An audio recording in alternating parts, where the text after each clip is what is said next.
لا يبلغ مدحته القائلون ولا يحصي نعماءه العادون ولا يعدي حقه المجتهدون الذي ليس لصفته حد محدود ولا نعت موجود ولا وقت معدود ولا أجل ممدود فطر الخلائق بقدرته ونشر الرياح برحمته الصلاة والسلام على الرسول المسدد المصطفى الأمجد المحمود الأحمد سيدنا ومولانا ومولى الكونين جد الحسن والحسين عاني أبا القاسم محمد اللهم صل على محمد وآله الطيبين الطاهرين المعصومين الذين قال الله إنما يريد الله ليذهب عنكم الرجس أهل البيت ويطهركم تطهيرا اللهم صل على ولعنة الله على أعدائهم أجمعين من يوم عداوتهم إلى قيام يوم الدين أما بعد قال الحكيم في قرآن الكريم بسم الله الرحمن الرحيم وَلَقَدْ أَرْسَلْنَا مُوسَى بِآيَاتِنَا أَنْ أَخْرِجْ قَوْمَكَ مِنَ الظُّلُمَاتِ إِلَى النُّورِ وَذَكِّرْهُمْ بِأَيَّامِ اللَّهِ إِنَّ فِي ذَلِكَ لَآيَاتٍ لِكُلِّ صَبَّارٍ شَكُورٍ صلوات۔ ہادی باطنی کو عقل کہتے ہیں اور ہادی ظاہری کو نبی، رسول اور امام کہتے ہیں۔ صلوات پڑھ لیں محمد و آل محمد اللہم صل علی۔ کیوں ایک ہی ہادی کافی نہیں رہا؟ عقل دے کر بھیج دیتا، نبیوں کی ضرورت ہی نہ ہوتی۔ کیوں ایسا کیا؟ رسولوں کی ضرورت نہ ہوتی، صرف عقل کافی ہوتی۔ اماموں کی ضرورت نہ ہوتی، صرف عقل کافی ہوتی۔ کیوں اللہ نے عقل یعنی باطنی ہادی اور حجت خدا یعنی ظاہری ہادی کو، یہ دو طرح کے ہادیوں کو کیوں قرار دیا ہے؟ اس کے پیچھے ایک فلسفہ ہے جسے بیان کرنے کی کوشش ہوگی۔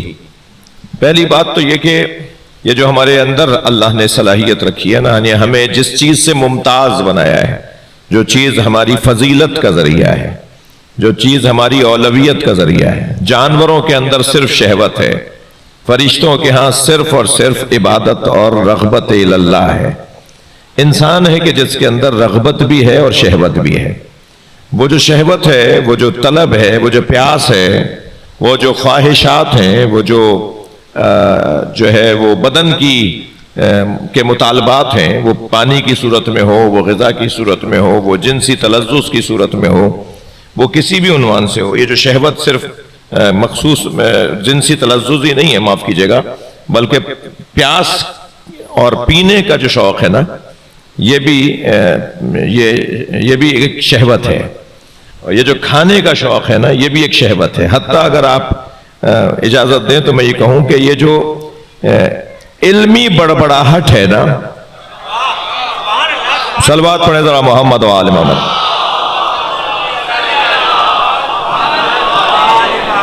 یہ بھی ایک شہوت ہے۔ ایک اور صلوات پڑھ لیں نبی کی ذات پہ، اللہم صل علی۔ جی یہ شہوت علمی ہے۔ ابھی شہوت کے ساتھ پھر لفظ لگتے ہیں جی، یہ شہوت علمی ہے۔ شہوت عملی بھی ہے۔ بعض لوگ ہوتے ہیں ہمارے درمیان جو یہ زیادہ سے زیادہ دکھاوے کا کام کر رہے ہوتے ہیں، وہ شہوت عملی کا شکار ہیں۔ یعنی وہ یہ ثابت کرنا چاہتے ہیں، وہ یہ دکھانا چاہتے ہیں کہ ہم سے زیادہ کوئی عمل انجام دینے والا نہیں ہے۔ تو یہ سب خطرناک چیزیں ہیں۔ اسے کنٹرول کرنے کے لیے اللہ نے عقل کو قرار دیا ہے، ٹھیک ہے۔ اور دوسرا جو ہادی قرار دیا ہے وہ نبی، رسول اور امام کو قرار دیا ہے۔ اللہ کرے میں آج ان دونوں اپنے اس مقدمے کو جو آپ کے سامنے رکھ رہا ہوں آج بیان کر پاؤں، یعنی اتنا وقت میرے پاس ہو کہ میں بیان کر جاؤں۔ انسان کی اصل کیا ہے؟ انسان کی اصل ہے عقل۔ اصل الانسان عقلہ، حدیث سنائی ہے میں نے آپ کو۔ اصل الانسان عقلہ، انسان کی اصل اس کی عقل ہے۔ اور یہ جو عقل ہے یہ وہ مخلوق ہے، یہ یاد رہے کہ عقل مخلوق ہے۔ اچھا عقل کی جو ضد ہے نا وہ بے وقوفی نہیں ہے، یہ تو بے وقوف ہے، یہ عقل مند ہے۔ ہمارے ہاں تو یہی تصور ہوگا نا، معمولاً یہی سوچا جائے گا نا کہ عقل مند یعنی ذہین سمجھدار، بے وقوف جو عقل مند نہیں ہے۔ عقل کی ضد سفاہت نہیں ہے، یعنی بے وقوفی نہیں ہے، عربی میں اسے صفی کہتے ہیں، سین سے، سواد سے نہیں۔ سواد والا صفی تو صفی اللہ والا صفی بنے گا، جو عظمت والی بات ہے، جو حضرت آدم کے لیے ذکر ہے، جو انبیاء اور ائمہ کے لیے صفت بیان ہوئی ہے صفی سواد سے۔ ہماری کیونکہ زبان عربی نہیں ہے نا، تو ہم اردو لہجے میں وہ الفاظ بول رہے ہوتے ہیں جو عربی کے الفاظ ہیں۔ صفی سین سے ان بچوں کو سمجھانے کے لیے عرض کر رہا ہوں، اس کا مطلب ہے بے وقوف۔ تو عقل مند یعنی عاقل کی ضد سفاہت نہیں ہے، عقل کی ضد سفاہت نہیں ہے، عاقل کی ضد صفی نہیں ہے۔ عقل کی ضد جو ہے وہ جہل ہے۔ تھوڑی گردن ہلا دو بھائی، بڑی رعایت ہو گئی۔ عقل کی جو ضد ہے نا وہ سفاہت نہیں ہے، عقل کی ضد جہل ہے۔ عقل مند کا جو مقابل ہے نا وہ عالم ہے۔ عقل مندی اور اس کی جو، اچھا یہ بھی یہی عرض کروں کہ اشیاء اپنی ضدوں سے پہچانی جاتی ہیں، تو رف الاشیاء باضدادہا، اشیاء کو ان کی ضدوں سے پہچانا جائے گا۔ عقل کی ضد جہل ہے جی، جہل کی ضد علم نہیں ہے۔ بڑی عنایت، آپ اگر سننا چاہ رہے ہیں تو میں آگے بڑھوں گا، ورنہ مضمون تبدیل کرنا بھی آتا ہے۔ ایک صلوات اور پڑھیں محمد و آل محمد۔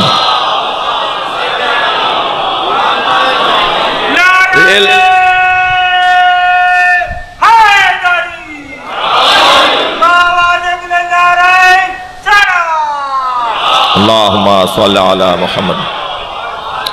میں اور ان بچوں جوانوں کے لیے کیا کروں، زیادہ مجھے فخر ہے کہ جوان مجلس میں عالم کا جو مقابل ہے نا وہ جاہل نہیں ہے، عاقل کا مقابل جاہل ہے، عقل کے مقابل میں جہل ہے۔ علم تو عقل کا مظروف ہے، عقل ایک ظرف ہے، عقل ایک ظرف ہے، اس ظرف میں جو چیز اترتی ہے وہ علم ہے۔ اب ممکن ہے کہ ظرف خالی رہ جائے،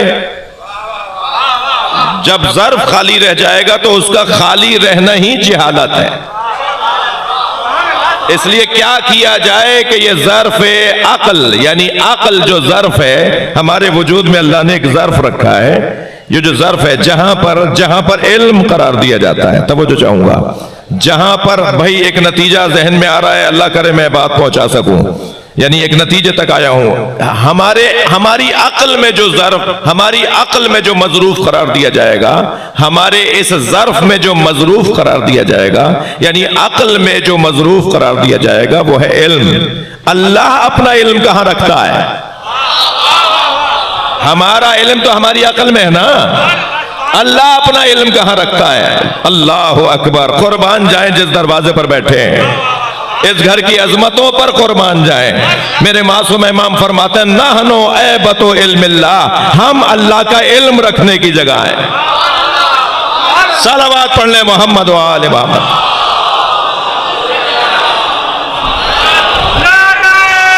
سبحان اللہ۔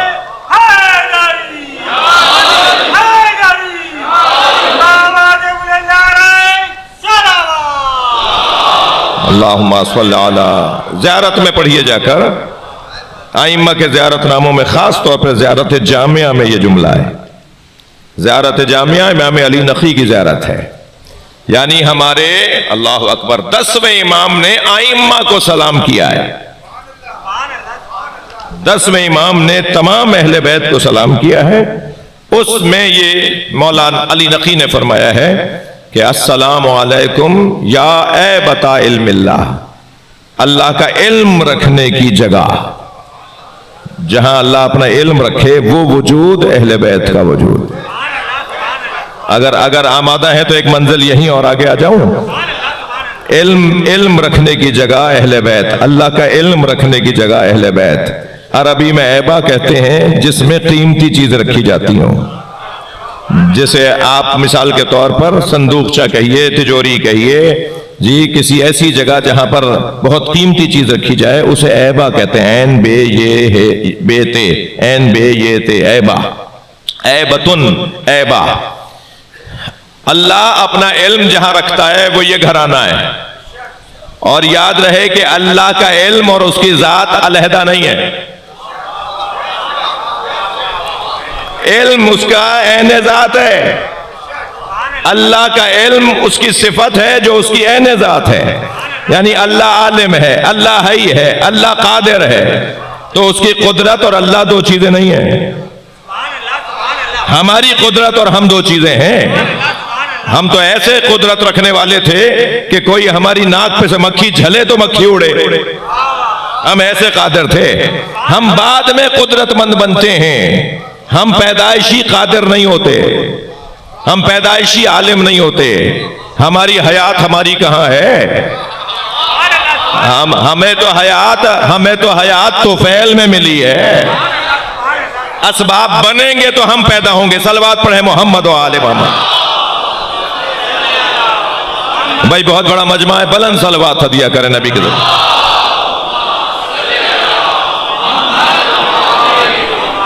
توجہ ہے نا حضرات کی؟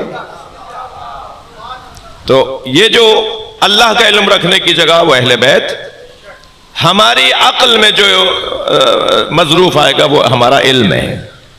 مولا علی کا بڑا حسین فرمان فرماتے ہیں، ہر مظروف کے لیے ایک ظرف ہے، ہر مظروف کے لیے ایک ظرف ہے۔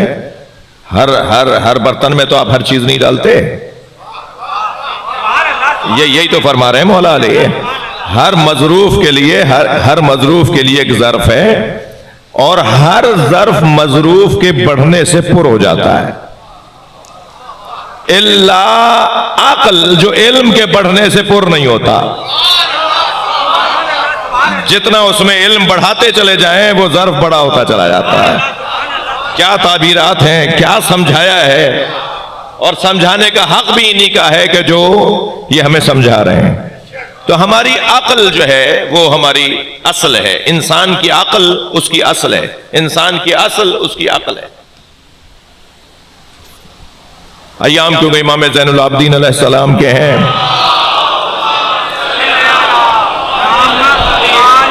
تو مولا کا ایک فرمان میں آپ کو سناؤں۔ حضرت فرماتے ہیں للانسان فضیلتان، تسلی دیجئے آپ تھک نہیں رہے میری باتوں سے۔ للانسان فضیلتان، انسان کی دو فضیلتیں ہیں۔ جی ہم نے تو فضیلتیں کچھ اور سمجھی بھی ہیں، دیکھیں مولا کیا فرماتے ہیں۔ ہمارے نزدیک تو فضیلتیں کچھ اور ہیں۔ گاڑی بڑی ہو گئی، داڑھی نہیں کہہ رہا، گاڑی کہہ رہا ہوں جی۔ گھر بڑا مہنگا بنا لیا جی، گریڈ بڑھ گیا ہے، افسری بڑھ گئی ہے، حتیٰ اور بھی بہت ساری چیزیں ہیں، لیکن معصوم کچھ اور فرما رہے ہیں۔ للانسان فضیلتان العقل والمنطق، انسان کی دو فضیلتیں ہیں، عقل اور منطق۔ لفظ منطق ٹھیک نہیں ہے، منطق، وہ منطق بگار رہے تھے، وہ منطق ان کی بڑی منطق، ان کی منطق سنو کیسی ہے، منطق نہیں منطق۔ للانسان فضیلتان، انسان کی دو فضیلتیں ہیں، العقل والمنطق۔ بالعقل، حدیث پوری نہیں ہوئی ہے، اب میں حدیث مکمل کر رہا ہوں۔ بالعقل یستفید و بالمنطق یفید۔ حضرت فرما رہے ہیں انسان کی دو فضیلتیں ہیں، عقل اور منطق۔ عقل کے ذریعے سے وہ فائدہ حاصل کرتا ہے، اور منطق کے ذریعے سے وہ فائدہ پہنچاتا ہے۔ اگر صرف اور صرف فائدہ لینا پایا جائے تو یہ انسان فضیلت رکھتا ہی نہیں ہے۔ انسان با فضیلت وہ ہے جو فائدے لے اور فائدے دے۔ صلوات پڑھ لیں محمد و آل محمد۔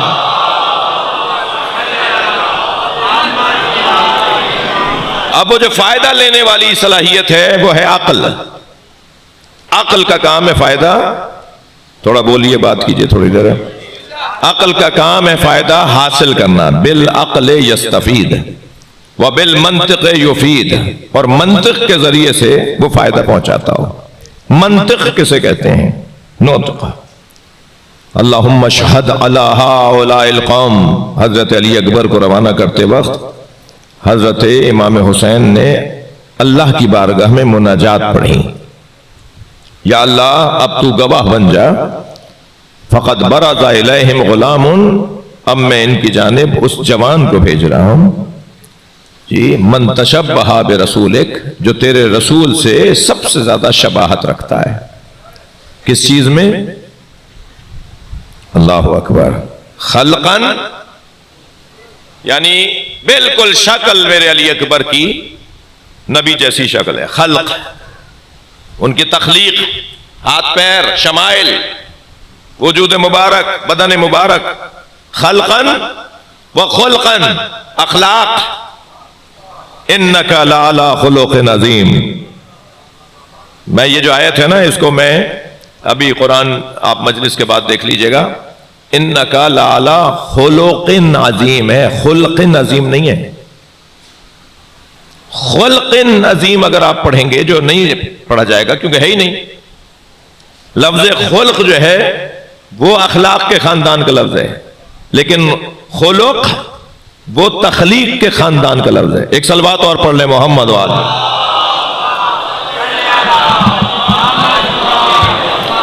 بھائی حسن صغیر عابدی صاحب اچھے سامع بھی ہیں اور اچھے مددگار بھی ہیں. تو اب آپ میں سے تو بہت سے لوگوں کو تو عادت ہی نہیں نا صلوات پڑھوانے کی. پڑھ لیں وہی بڑی مہربانی ہے. آپ پڑھ لیں وہی بڑی اللہم صلی علی علی. میں نے یہ آپ کی برائی نہیں کی ہے، آپ کا حال بتایا ہے. بعض لوگ تو صلوات پڑھ لیں وہی بڑی مہربانی ہے، تو پڑھوانا تو ان کے لیے دور کی بات. اللہم صلی علی محمد وآل محمد. اور یہ جو 5-6 سال سے میری یہ کیفیت ہے، آپ فقیر ہوں، فقیروں کی اولاد ہوں، آپ کا نوکر ہوں. 5-6 سال سے میری یہ کیفیت ہوئی ہے کہ مفاہیم زیادہ بیان کرنے کی کوشش کر رہا ہوں.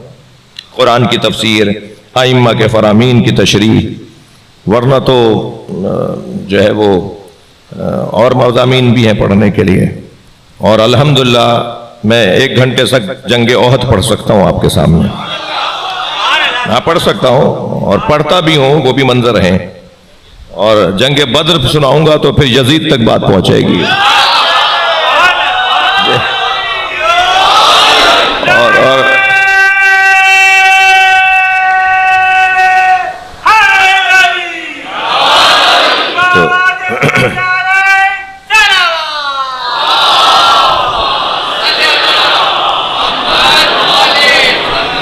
خفا تو نہیں ہے نا، مجھ سے ناراض تو نہیں ہے؟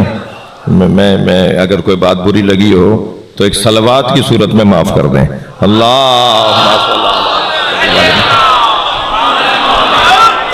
بات بہت روشن ہے نا، مضمون میرا روشن ہے نا. امام فرما رہے ہیں بالعقل یستفید، وہ عقل سے فائدہ لیتا ہے. وبالمنطق یفید، اور وہ اپنی منطق سے فائدہ پہنچاتا ہے.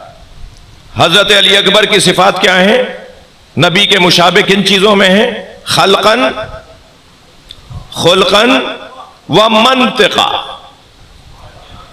مولا حسین فرما رہے ہیں میرا علی اکبر نبی سے خلق میں بھی مشابہ ہے.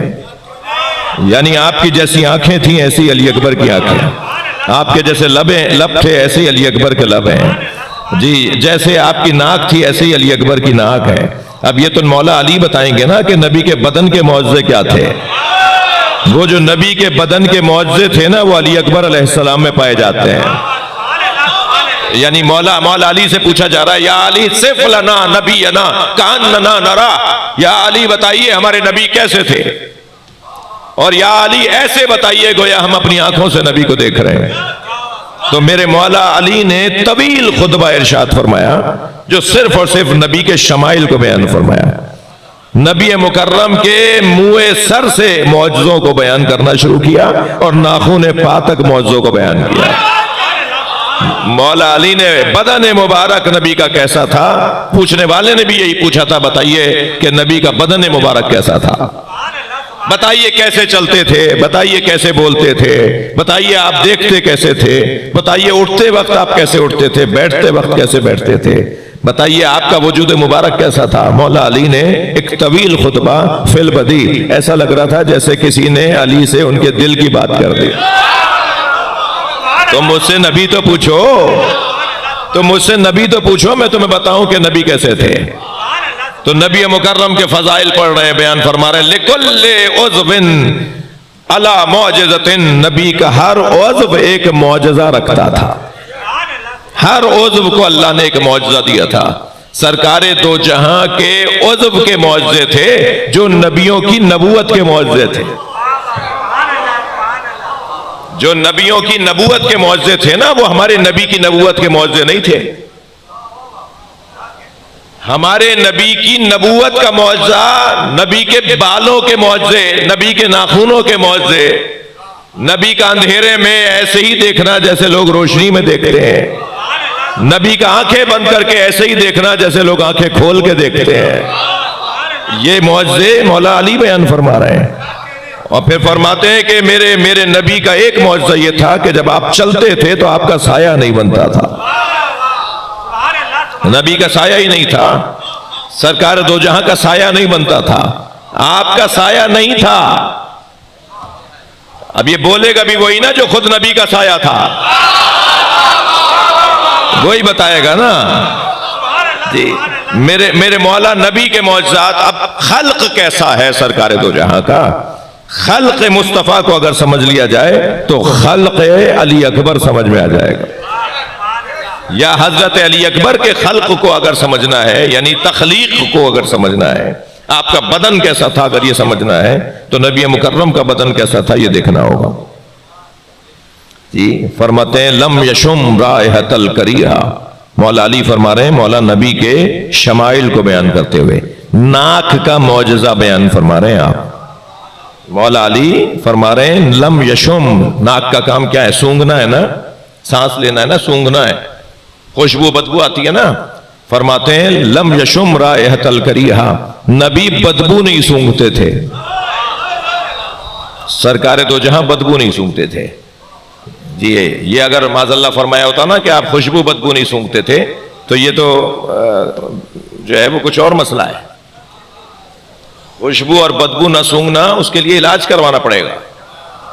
مولا علی نے یہ نہیں فرمایا کہ آپ خوشبو بدبو نہیں سونگتے تھے، فرمایا آپ بدبو نہیں سونگتے تھے، یعنی آپ برائیاں سنتے ہی نہیں تھے، آپ برائیاں سونگتے ہی نہیں تھے، آپ برائیاں دیکھتے ہی نہیں تھے، آپ صرف اور صرف اچھائیاں دیکھتے تھے۔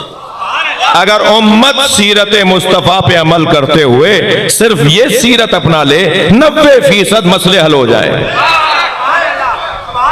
ہم ایک دوسرے کی برائیاں دیکھ رہے ہیں، نبی برائیاں دیکھتے ہی نہیں تھے۔ صلوات پڑھ لیں محمد و آل محمد۔ یا سرکار کے لیے مولا علی فرماتے ہیں کہ اذا رکب علی المرکب لم یسن ولم یحرم۔ سنا دوں نبی مکرم آپ کا بدن کیسا تھا، آپ کا وجود مقدس کیسا تھا، شمائل کیسے تھے آپ کے۔ مولا علی فرماتے ہیں جب کسی سواری پر نبی سوار ہو جاتے تھے تو ایک مرتبہ بھی سوار ہونے کی وجہ سے اس سواری کی کیفیت یہ ہو جاتی تھی کہ نہ وہ بوڑھی ہوتی تھی نہ بیمار۔ نبی کے پاس 17 قسم کی سواریاں تھیں جی۔ اہل سنت نے 13 سواریوں کا ذکر کیا ہے کہ نبی کے پاس 13 سواریاں تھیں، خچر، گدھا، اونٹ، اونٹنی، گھوڑے، حضرت کے پاس 13 یا جب میں عرض کر رہا ہوں کہ 17 سواریاں تھیں، اور جس سواری پہ سرکار بیٹھے ہیں وہ کبھی بوڑھی نہیں ہوئی اور نہ کبھی بیمار پڑی، جس کی موٹی دلیل ذوالجناح ہے، جس کی سب سے روشن دلیل ذوالجناح ہے۔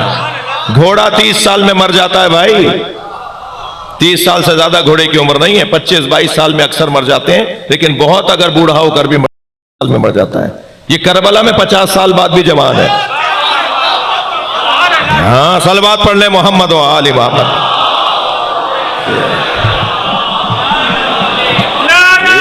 50 سال ہو گئے تھے نا نبی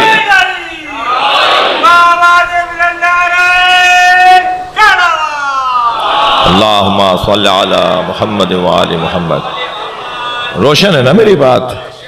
سن 11 ہجری میں سرکار کی رحلت ہوئی ہے، سن 61 ہجری میں امام حسین کی شہادت ہوئی ہے، پورے 50 سال کے بعد بھی کربلا میں ذوالجنہ جوان ہے۔ نبی کی سواری ہے نا، نبی نے دیا تھا نا امام حسین کو، اور جس عمر میں دیا تھا اسی عمر پہ وہ عمر رکی رہ گئی۔ یہ نبی کے معجزوں میں سے معجزہ ہے جو مولا علی بیان فرما رہے ہیں۔ توجہ کر لیا آپ نے؟ یہ ہے خلق مصطفیٰ، یہ ہے خلق حضرت علی اکبر۔ یعنی حضرت علی اکبر کی ساری زندگی امام حسین نے 3 جملوں میں خلاصہ کر دی۔ تم علی اکبر پر علیحدہ سے کتاب تلاش نہ کرو، ہاں تم نبی مکرم کی ان 3 صفات کو دیکھ لو اور پھر اسی آئینے میں علی اکبر کو دیکھ لو۔ نبی کا وجود مبارک کیسا تھا، وہی علی اکبر کے حالات ہیں، خلقن و خلقن۔ میرا علی اکبر، اللہ اکبر، اخلاق میں نبی جیسا تھا، اخلاق نبی جیسا تھا سرکار کا۔ جو سرکار کا تھا وہ حضرت علی اکبر کا تھا۔ اور تیسرا کیا جو میرے مضمون میں بات تھی، جس کے ضمن میں میں نے کچھ یہ باتیں بھی آپ سے عرض کر دیں، وہ ہے منطقہ۔ جی منطق، علی اکبر کی منطق کیسی ہے؟ من تشبہ برسولک خلقا و خلقا و منطقا۔ منطق یعنی یفید، فائدہ پہنچانے کا ذریعہ۔ جب کوئی کسی کو فائدہ پہنچائے تو معصوم کی زبان میں، امام سجاد کی زبان میں، جب کوئی کسی کو فائدہ پہنچائے تو اسے کہتے ہیں یفید۔ وَبِالْمَنْطِقِ يُفِيدُ، انسان منطق کے ذریعے سے فائدہ پہنچاتا ہے۔ توجہ ہو گئی نا آپ؟ اور نبی مکرم کی منطق کو قرآن کہتے ہیں وَمَا يَنْطِقُ عَنِ الْهَوَىٰ إِنْ هُوَ إِلَّا وَحْيٌ يُوحَىٰ۔ صلوات پڑھ لیں محمد و آل محمد۔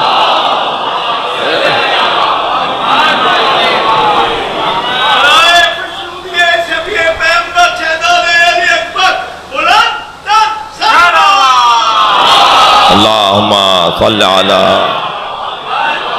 نبی کی منطق کیا ہے؟ نبی کی منطق کا دوسرا نام قرآن ہے۔ یعنی جتنا فائدہ قرآن سے پہنچ رہا ہے، بتائیے یہ بات صحیح ہے نا کہ منطق اسے کہتے ہیں جس سے فائدہ پہنچایا جائے۔ نبی کی منطق قرآن، وما ينطق عن الهوى ان هو الا وحی یوحیٰ۔ اے میرے مصطفیٰ، آپ تو بولتے ہی نہیں ہیں، آپ تو بات ہی نہیں کرتے، مگر آپ بولتے ہیں تو قرآن بولتے ہیں، آپ بولتے ہیں تو وحی کے مطابق بولتے ہیں۔ آپ جو کچھ فائدہ پہنچاتے ہیں وہ اللہ کا من جانب اللہ ہوتا ہے جو فائدہ پہنچاتے ہیں۔ اللہ لوگوں کو کچھ دینا چاہتا ہے تو آپ کے ذریعے سے فائدہ پہنچاتا ہے۔ اب یہاں منطق جب یہ طے ہو گیا کہ آپ نہیں بولتے مگر بولتے ہیں تو وحی کے مطابق بولتے ہیں، تو فائدہ صرف اور صرف مادی فائدہ نہیں ہوگا، مگر ہاں مادی فائدہ بھی ہوگا۔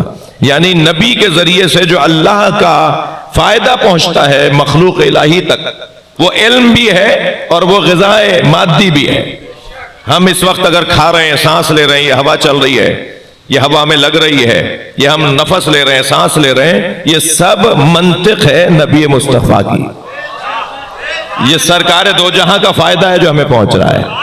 یہ اللہ سے نعمتوں کو لے کر فائدہ پہنچانا ہے۔ جب منطق فائدہ ہے، منطق کا مطلب یہ ہے فائدہ پہنچانا، اور نبی بغیر وحی کے اور بغیر اللہ کے کہے ہوئے فائدہ نہیں پہنچاتے۔ تو جو کچھ بھی قرآن اور جو کچھ بھی نبی کی طرف سے ملا ہے وہ اللہ کی طرف سے آیا ہے اور نبی نے پہنچایا ہے۔ یہ ہے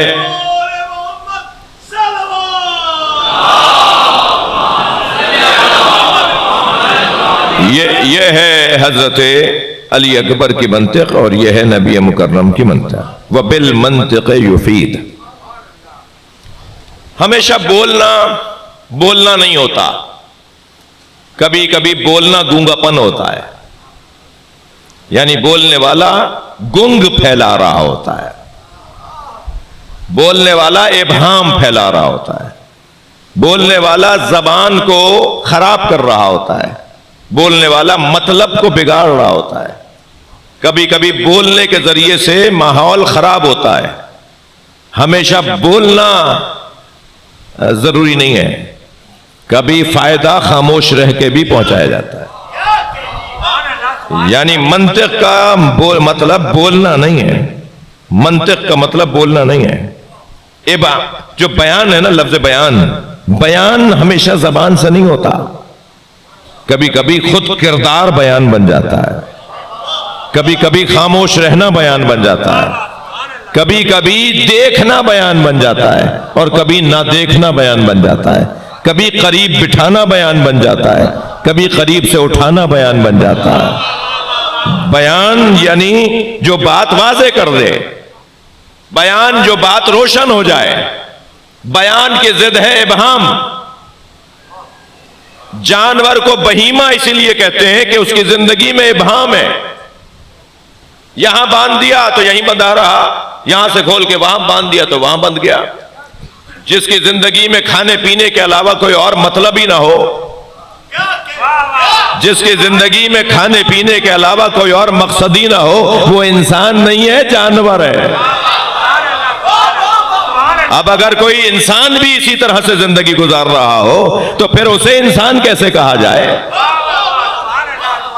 تمہاری زندگی کا تو کوئی ہدف ہی نہیں ہے، مقصد ہی نہیں ہے. جب کوئی ایسا ہو جائے تو پھر وہ چلتا پھرتا ایک جانور ہے. اور یہ ممبر تو اجازت ہی نہیں دیتا کسی کی توہین کرنے کی. اللہ نے کہا ہے یہ اولئک کالانعام، یہ جانور ہیں. ایسے ہی لوگوں کو اللہ نے کہا یہ جانور ہیں. تو جب اللہ کی زبان میں اور اللہ کی طرف سے بھی ایسے لوگ جن کی زندگیوں کو کوئی ہدف نہیں ہے، کوئی مقصد نہیں ہے، صبح اٹھے، ناشتہ کیا، نہائے دھوئے، ناشتہ کیا، آفس چلے گئے، کاروبار پہ چلے گئے، نوکری پہ چلے گئے، مزدوری پہ چلے گئے، گھر آئے، پھر سو گئے، پھر اٹھے، پھر آئے، پھر وہ یہ والا کام تو جانور زیادہ اچھا کر رہے ہیں. لیکن اگر انہی کاموں میں کسی کو فائدہ پہنچانے کا جذبہ بھی ہے تو پھر وہ انسان کہلائے گا. ہاں محنت کرو، مزدوری کرو، جا کر اپنی نوکری کے اوپر اپنے وقت پہ پہنچو، مگر وہ اگر خدمت کے جذبے سے ہے، کسی کے کام آنے کی وجہ سے ایسا کر رہے ہو، تو بھائی روزگار تو اللہ، روٹی تو اللہ کو دینی ہے. وہ تو اس نے طے کیا ہوا ہے کہ کوئی ہلنے والا نہیں ہے مگر رزق میں دوں گا. تو اگر یہ تم روٹی لینے کے لیے گئے تھے، یہ تو اللہ نے پہلے ہی کہا ہوا تھا، یہ کیا کام کر رہے تھے پھر؟ کمال یہ ہے کہ تم خدمت کی نیت سے جاؤ، روٹی خود مل جائے گی. تو یہ زندگی ہے منطق والی زندگی. بھائی ان کی منطق یہ ہے، ان کی منطق تو یہ ہے کہ فائدہ پہنچاؤ. صلوات پڑھیں محمد و آل محمد. اور بلند صلوات پڑھ لیں.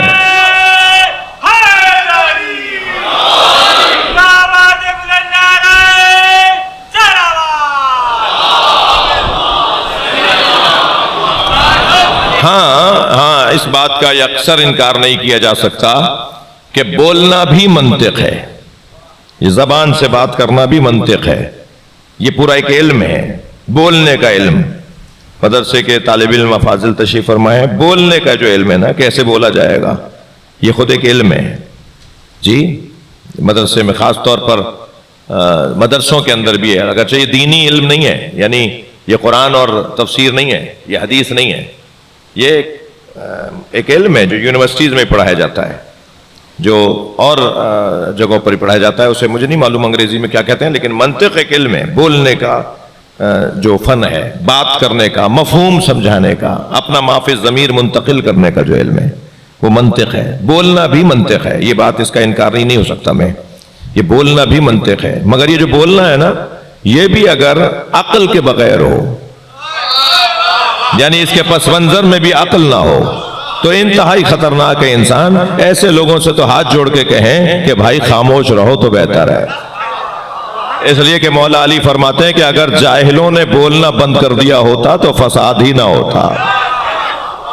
یہ معاشرے کے فساد کا ایک بہت بڑا سبب ہے کہ جاہل وہ بات کرتا ہے جو اس کو کرنی نہیں چاہیے، جو اس کی بات ہی نہیں ہے، جو اس کا کام ہی نہیں ہے.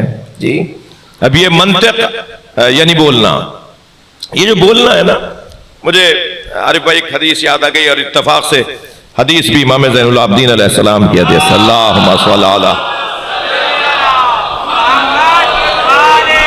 جی حدیث کہتی ہے کہ ان لسان بنی آدم یصرف علی جمیع جوارح، یہ جو انسان کی زبان ہے نا، یہ سارے بدن کے جو اعضاء ہیں، جوارح ہیں، ان کو جا جا کے تنگ کرتی ہے، تصرف کرتی ہے، اپنا اثر دکھاتی ہے ہاتھ پر، کان پر، ناک پر، آنکھ پر۔ یہ جو زبان ہے، معصوم فرما رہے ہیں زبان جوارح ہے انسان کے اوپر، اعضاء و جوارح کہتے ہیں نا، جوارح انسان کے اوپر یہ اثر دکھاتی ہے، یصرف، تصرف کرتی ہے۔ اور پھر کیا کہتی ہے؟ کیف اصبحتم، یہ پوچھتی ہے پورے بدن سے، کیسے ہو؟ یعنی زبان بدن سے پوچھتی ہے، اعضاء بدن سے پوچھتی ہے، جمع کا لفظ ہے اصبحتم، کیف اصبحتم، کیسے ہو بھائی؟ تو وہاں سے آواز آتی ہے وہاں سے آواز آتی ہے نحن بخیر ان ترکتنا، تم ہماری جان چھوڑ دو تو ہم ٹھیک ہیں، تمہاری وجہ سے پریشان ہیں۔ یہ مکالمہ ہے جو امام بیان فرما رہے ہیں۔ صلوات پڑھ لیں ذرا محمد و آل محمد۔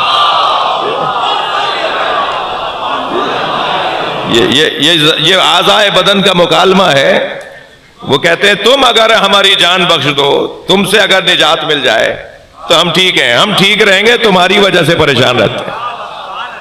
یہ 6 انچ کا گوشت کا لوتھڑا، یہ 6 انچ کا گوشت کا لوتھڑا جب دائیں بائیں اوپر نیچے لگنا لگتا ہے تو کبھی یہ ہاتھوں کو تکلیف پہنچا رہا ہوتا ہے، کبھی یہ پیروں کو تکلیف پہنچا رہا ہوتا ہے، کبھی یہ سر میں درد کروا دیتا ہے، سارا بدن، کبھی دل کی دھڑکنیں بڑھ جاتی ہیں۔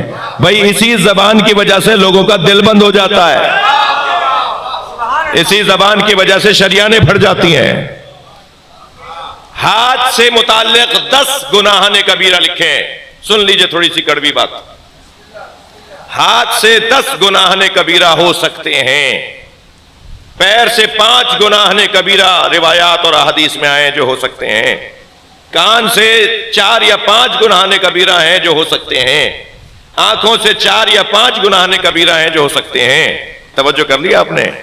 بدن کے اور اعضاء سے کسی سے 2، کسی سے 6، کسی سے 5 گناہان کبیرہ ہیں جو ہو سکتے ہیں۔ زبان سے 150 گناہ ہے، زبان، صرف زبان سے 150 گناہ ہے۔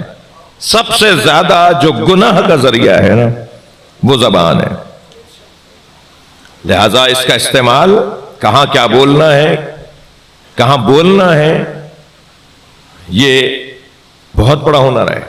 اور یہ اسی وقت ٹھیک ہوگا، امام سجاد کے قول کی تشریح ہو رہی ہے بھائی، یہ اسی وقت صحیح ہوگا جب اس کے پس منظر میں عقل ہو۔ صلوات پڑھ لیں محمد و آل محمد۔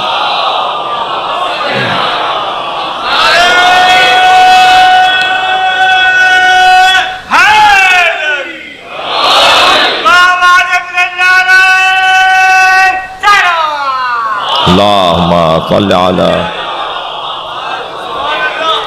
توجہ کر لی نا آپ نے؟ 2 طرح کے ہادی، ایک عقل یعنی باطنی ہادی، اور ایک ظاہری ہادی یعنی نبی، رسول، امام، حجت خدا۔ عقل کی اہمیت اور فضیلت روشن ہو، اللہ کے نزدیک سب سے زیادہ پیاری مخلوق عقل جی۔ احب الیہ ما خلقت الخلق احب الیہ، اے عقل میں نے مخلوقات میں کسی کو اتنا اچھا نہیں بنایا جتنا تجھے اچھا بنایا، میرے نزدیک سب سے پیاری مخلوق میری، اللہ کہہ رہا ہے، حدیث قدسی ہے یہ، میرے نزدیک سب سے پیاری مخلوق میری عقل ہے۔ عقل باطنی ہادی ہے، اگر یہ نہیں ہوگا، یہ باطنی ہادی نہیں ہوگا تو نبی، رسول، امام بھی فائدہ نہیں پہنچا سکیں گے۔ عقل ہوگی، جتنی عقل پروان چڑھتی چل جائے گی، اور عقل پروان چڑھے گی علم کی کثرت سے، اور جیسے جیسے عقل پروان چڑھتی چلی جائے گی، ہادی ظاہری یعنی نبی، رسول، امام سے استفادہ زیادہ سے زیادہ ہوتا چلا جائے گا۔ اور یہی کچھ اللہ نے سورہ مبارکہ ابراہیم کے اندر حضرت موسیٰ سے متعلق ارشاد فرمایا ہے۔ یہ جو ظاہری ہادی ہیں نا، ان سے متعلق ہمیں ان سے جوڑنے کا حکم دیا، ان سے جڑ جاؤ۔ کل مجھے اجازت دیں کہ اس بحث کو اور آگے لے کے چلوں، مفاہیم بہت روشن ہیں، کہ یہ دروازہ، یہ گھرانہ ہماری پرورش عقل چاہتے ہیں.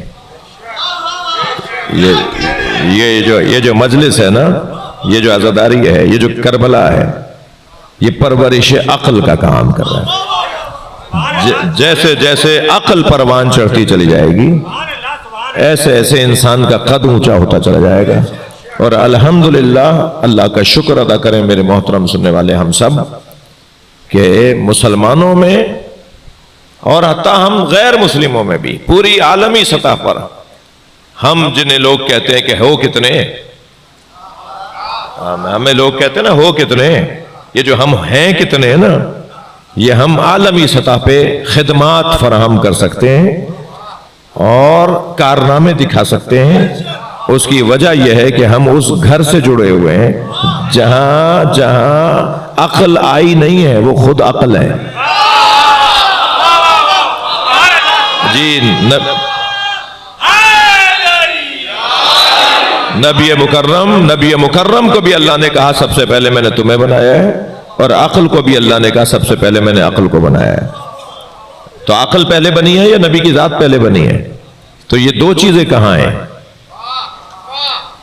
ایک ہی چیز کی دو تصویریں ہیں. جی عزیزان گرامی، مفاہیم بہت روشن ہیں، اور اگر روشن کسی بچے پہ نہیں ہے تو مسلسل اس بحث کو آگے بڑھانے سے آہستہ آہستہ گتھیاں سلجھیں گی. یہ اصول کافی کا پہلا باب ہے جو میں آپ کے سامنے پڑھ رہا ہوں. ہماری جو کتاب ہے نا، حدیث کی کتاب ہماری، اس کا پہلا باب ہے جس میں سے کچھ میں نے حدیثیں آپ کو سنائی ہیں. ایک صلوات پڑھ لیں محمد و آل محمد. اور بلند صلوات نبی کی ذات پہ. اللہم صل علی محمد و آل محمد. کمال عقل کو کربلا کہتے ہیں. اس سے زیادہ سمجھداری کا مظاہرہ، اس سے زیادہ فائدہ پہنچانے کا، کیونکہ عقل یعنی جس سے فائدہ حاصل کیا جائے، اور منطق جس سے فائدہ پہنچایا جائے. سب سے زیادہ جس جگہ سے فائدہ پہنچا ہے وہ کربلا کی زمین ہے.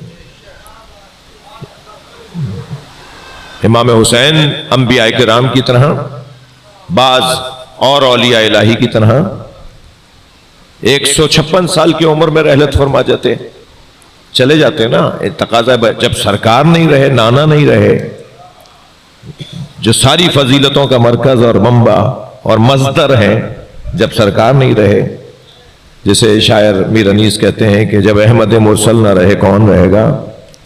جب سرکار ہی نہیں رہے تو امام حسین بھی چلے جاتے ہیں نا.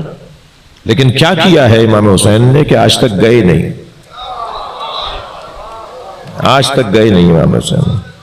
میں یہ جملہ تکراری ہے، میں سوشل میڈیا کا زمانہ ہے، شاید کسی نے سن لیا ہو کہ میں شہنشاہ حسین نقوی زندہ ہوں، اس پر مجھے شک کرنا چاہیے.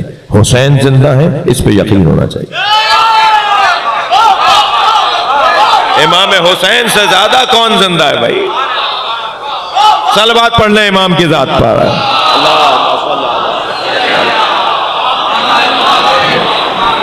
ایسا زندہ وجود. آج اتفاق سے کچھ شوبز کے لوگ جو کام کرتے ہیں، شکیل صاحب تھے نا ایک مشہور، محمد یوسف نام تھا شاید ان کا، تو ان کا مجھے برسی پڑھنی تھی، ابھی پہلی برسی تھی ان کی، تو نہیں پہنچ سکا ٹریفک میں. ہم ایک جگہ رک گئے تو وہ مرثیے پہ ہی مجلس ختم ہو گئی. تو وہ سارے جو وہاں پر شوبز کے لوگ وہاں مجلس میں تھے، ان میں سے بعض تشریف فرما تھے آج مغرب سے پہلے. تو وہاں یہ بات آئی، ان میں سے ایک نے کہا کہ میں نے یہ سنا ہے کہ امام حسین علیہ السلام کی زیارت تمام نبیوں کی زیارتوں سے افضل ہے. میں نے کہا تم نے صحیح سنا ہے، اس لیے کہ امام حسین نے تمام نبیوں کی محنتوں کو بچایا ہے. میں نے ان سے کہا کہ ہمارے ہاں زیارت وارثہ ہے، حرم عزاخانے میں رکھی ہوگی، مسجد میں رکھی ہے. آپ میں سے بہت سو کو تو یاد ہے زیارت وارثہ. ہم زیارت وارثہ میں یہی تو کہتے ہیں کہ سب کو، اگر سب نبیوں کو اگر ایک جگہ پر ملنا ہے تو کربلا امام حسین کے بازار پر آ جاؤ۔ تمہیں حضرت آدم سے ملنا ہے، تمہیں حضرت نوح سے ملاقات چاہیے، تمہیں حضرت ابراہیم سے ملاقات چاہیے، حضرت موسیٰ بھی وہاں ملیں گے، حضرت عیسیٰ بھی وہاں ملیں گے۔ میں نے کہا آپ نے صحیح سنا ہے، کربلا امام حسین کی زیارت تمام نبیوں کی زیارت سے افضل زیارت ہے۔ جی چلیے کربلا چلتے ہیں، اللہ میرے اور آپ کے بدن کو بار بار لے جائے۔ مجلس میں تو ہم جب مصائب سنتے ہیں نا تو اتنی دیر کربلا چلے جاتے ہیں، مصائب کا جو دورانیہ ہوتا ہے نا، اتنی دیر پورا مجمع، پڑھنے والا، سننے والے، ہم سب کے سب کربلا چلے جاتے ہیں۔ ہم دن میں کئی بار کربلا جاتے ہیں۔ کربلا اتنی ہم پر غالب ہے کہ ہم دن میں کئی بار کربلا جاتے ہیں۔ ہم کربلا کی یاد میں، جب میں حضرت علی اکبر کے مصائب پڑھوں گا تو آپ کربلا نہیں جائیں گے؟ جب میں حضرت قاسم کے پامالی کا حال بیان کروں تو کیا سننے والا کربلا نہیں جائے گا؟ اجرکم اللہ، اجرکم اللہ۔ جن کے مذہب میں رونا جائز ہے وہ تکلف کر کے نہ روئیں۔ جی جب میں حضرت اون و محمد کے لاشیں کہ کیسے امام حسین اجرکم اللہ کیسے لاشیں اٹھا کے لائیں، یہ بیان کیا جائے گا تو ہم کربلا نہیں جائیں گے؟ ہاں عزیزارو، عجیب شہادت ہے اون و محمد کی۔ ان بچوں کی ماں نے ساری رات تو یہ سمجھایا کہ کل ماموں پہ جان کیسے قربان کرنی ہے، اور سمجھاتی رہیں، دیکھو نقاب لگا کے جانا۔ اور میر انیس نے کہا کہ تم کیوں کہو کہ شیر خدا کے ولی کے ہیں، فوجیں پکار اٹھیں کہ نواسے علی کے ہیں۔ جب میدان میں جانا نا تو تمہاری تلوار بتائے گی کہ حیدر کرار کے نواسے آئے ہیں، تمہاری تلوار کی کاٹ بتائے گی کہ جعفر طیار کے پوتے آئے ہیں۔ یہ بچے حضرت جعفر طیار کے پوتے ہیں اور مولا حیدر کرار کے یہ نواسے ہیں۔ ان دونوں شہزادوں نے جس انداز سے قربانی دی ہے، جب آواز دی نا اون محمد جاؤ جا کے ماموں پہ جان قربان کرو، تو دونوں شہزادوں کو خیمے میں ماں نے تیار کیا، اور باہر آ کر امام حسین نے اور حضرت عباس نے گھوڑوں پہ بٹھایا۔ اور جب یہ دونوں شہزادے میدان میں چلے، میرے دادا ایک مرثیہ پڑھتے تھے، حضرت اون محمد کے حال کا میر انیس کا مرثیہ ہے، اس کے اندر بھی اور مختل کی کتابوں میں لکھا ہوا ہے۔ انیس نے بھی اسے میر انیس نے بھی اسے نظم کیا ہے۔ کہتے ہیں کہ جب وہ لڑتے میدان میں چلے گئے نا تو جناب زینب نے بلا کر حضرت عباس سے کہا، عباس جا کر میدان میں آواز لگا کے آؤ، اے اون محمد دیکھو کہیں نہر کے کنارے نہ چلے جانا، اے اون محمد کہیں ترائی پہ نہ چلے جانا، اور اگر وہاں چلے بھی جاؤ تو ماموں کی پیاس یاد رہے، سکینہ پیاسی ہے، علی اصغر پیاسا ہے، اجرکم اللہ، اجرکم اللہ۔ اللہ آپ کو کسی غم میں نہ رلائے سوائے غم اہل بیت میں رونے رلانے والوں میں قرار دے۔ عزادارو، جب ان دونوں بچوں کے جنازوں کو، بدنوں کو اٹھا کے لائے نا تو امام حسین نے دیکھا کہ زینب نظر نہیں آ رہی، تو بیویوں سے پوچھا بہن زینب کہاں ہے؟ تو کہا وہ سجدے کی حالت میں ہے، اللہ کا شکر ادا کر رہی ہے، یا اللہ تیرا شکر ہے تو نے میری قربانی کو قبول کر لیا۔ آواز دی زینب ابھی اون میں دم ہے، ابھی اون میں رمق باقی ہے، سانس باقی ہے۔ تو آئیے نا، جب جہاں بچوں کو لٹایا ہوا تھا تو بی بی نے فرمایا کچھ ایسا کرو کہ دونوں بچوں کے درمیان ایک فاصلہ ہو جائے۔ میری بی بی زینب نے دونوں بچوں کو دور دور لٹایا، درمیان میں خود لیٹ گئی۔ جس ماں کے دو بچے ہوتے ہیں نا وہ ایسے ہی بچوں کو دائیں بائیں لٹاتی ہے۔ دونوں کو اپنے دائیں بائیں لٹا کر جناب زینب نے اور وہ منظر پیش کیا جیسے ماں بچوں کو سلا رہی ہے۔ حضرت اون نے جب ماں کی خوشبو محسوس کی نا تو آنکھیں کھول دی حضرت اون نے، اور آنکھیں کھول کر ہاتھ جوڑ کر کہا اماں آپ ہماری وفاداری سے مطمئن ہیں؟ اماں آپ راضی ہیں کہ ہم نے وفاداری کا حق ادا کر دیا؟ اور پھر ایک اور جملہ کہہ کر ہچکی لیے اور شہید ہو گئے، اور جملہ یہ کہا اماں جب مدینے جائیے تو بابا کو سلام کہیے، اور کہیے گا بابا سے کہ بچوں نے ماموں پہ جان قربان کر۔ اجرکم اللہ، اجرکم اللہ۔ مجھے جلدی نہیں ہے، پرسے کے راتیں ہیں، پرسے کے ایام ہیں، اور ویسے بھی یہ رونے کے ایام ہیں۔ اس لیے کہ جن کو رونے کا، جن کا رونا حق تھا نا، انہیں رونے پہ تازیانے مارے جا رہے ہیں۔ یہ جو ایام ہے نا، یہ ایام جب کبھی جناب سکینہ کو روتے ہوئے دیکھتے تھے نا، تو بی بی کو چپ کرانے کے لیے کوئی تسلی نہیں دیتا تھا، بلکہ سکینہ کو چپ کرانے کے لیے تازیانہ مارا جاتا۔ کیا ظلم ہے، کیسے لوگ تھے یہ۔ اجرکم اللہ۔ جب کبھی اونو محمد کے سحر کوفے کے رستے میں، شام کی راہوں میں جناب زینب کو نظر آتے تھے نا، تو بی بی چہرہ موڑ لیتی تھی۔ اس سینے میں ماں کا کلیجہ تھا۔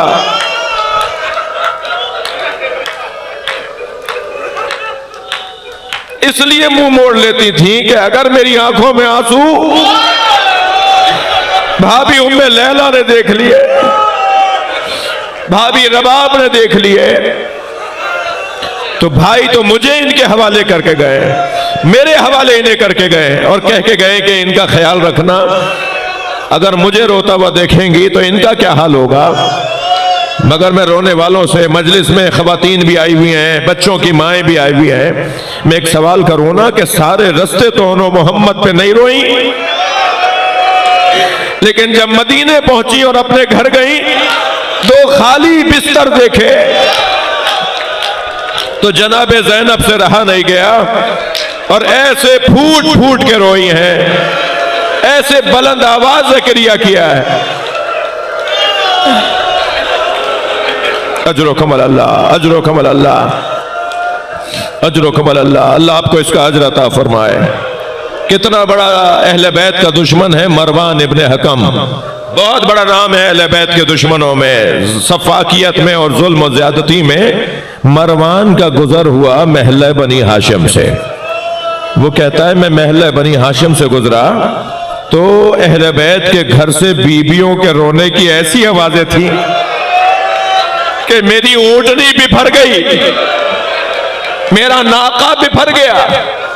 وہ بیویوں کے رونے کی آواز سے بے چین ہو گیا، اور اس نے مجھے اپنی سواری سے گرا دیا۔ تو میں نے پوچھا یہ کون ہے جو رو رہے ہیں ایسے؟ تو کہا تم نے غور نہیں کیا، یہ اہل بیت کا گھر ہے، یہ کربلا کے واقعے کے بعد اس گھر سے ایسے ہی رونے کی آواز ہے۔ تو سنیں گے کیا کہا اس نے؟ تو کہتا ہے حق ہے ام البنین کا کہ ایسے ہی روئے۔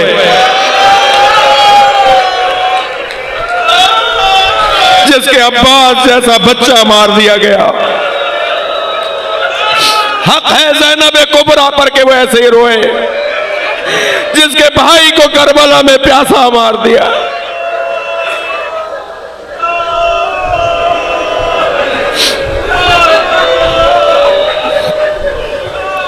یا اللہ ان آوازوں پر رحمت نازل فرما، رونے والوں کی توفیقات میں اضافہ فرما، ہماری عاقبت بخیر فرما، امام زمانہ کے ظہور میں تعجیل فرما۔ یا حسین یا حسین۔